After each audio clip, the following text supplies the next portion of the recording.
नमस्कार, मैं नियाज खान और आप देख रहे हैं न्यूज एक्सप्रेस। अहंकार रावण का नहीं टिका तो फिर क्या ही किसी का टिकेगा। अहंकार इंसान को अंधा बना देता है और जब अहंकार आपके सिर चढ़कर बोलने लगे तो फिर आंख होते हुए भी हम देख नहीं पाते, दिमाग होते हुए भी हम सोच नहीं पाते और जब अहंकार टूटता है तब हमारी अक्ल ठिकाने आती है। बीजेपी के साथ फिलहाल कुछ ऐसा ही हुआ है। 4 जून के नतीजों ने बीजेपी की आंखों पर अहंकार का बंधा पट्टी खोल दिया है और जनता ने दिखाया है कि लोकतंत्र में जनता ही सब कुछ है। अगर किसी को आसमान पर पहुंचा सकती है तो जमीन पर पटक भी सकती है। इक्का दुक्का छोड़कर हर स्टेट में बीजेपी की हालत खराब हुई है और खासकर महाराष्ट्र की बात की जाए तो महाराष्ट्र में इस बार बीजेपी की चाल और धोखेबाजी का वहां की जनता ने अच्छे से जवाब दिया है। आपको पता होगा कि शिवसेना की उद्धव ठाकरे की सरकार को कैसे वहां गिराया गया था, किस तरह से उनके विधायकों को तोड़ा गया था और फिर शिंदे को सीएम बनाया गया और फडणवीस डिप्टी सीएम बन गए।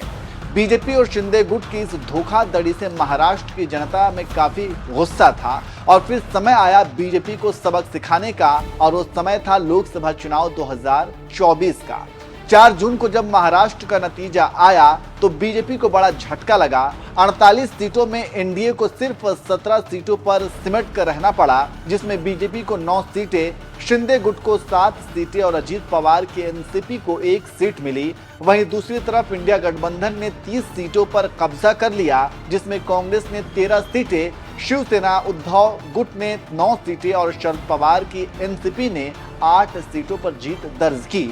और इस बड़े उलटफेर ने बीजेपी को बता दिया कि महाराष्ट्र की जनता उनसे कितना नाराज है और अब आने वाले चुनावों में भी बीजेपी को ऐसा ही नुकसान होने वाला है। खैर, इसी बीच अभी लोकसभा चुनाव की चर्चा थोड़ी कम ही हुई थी कि अब महाविकास आघाड़ी के नेताओं ने ऐलान कर दिया है कि वे विधानसभा चुनाव में भी एक साथ मिलकर चुनाव लड़ेंगे, क्योंकि उनकी लड़ाई संविधान को बचाने की लड़ाई है। इसे लेकर महाविकास आघाड़ी के नेताओं ने मिलकर एक प्रेस कॉन्फ्रेंस भी किया, जिसमें यूबीटी प्रमुख उद्धव ठाकरे, शरद पवार और कांग्रेस नेता पृथ्वीराज चौहान शामिल थे।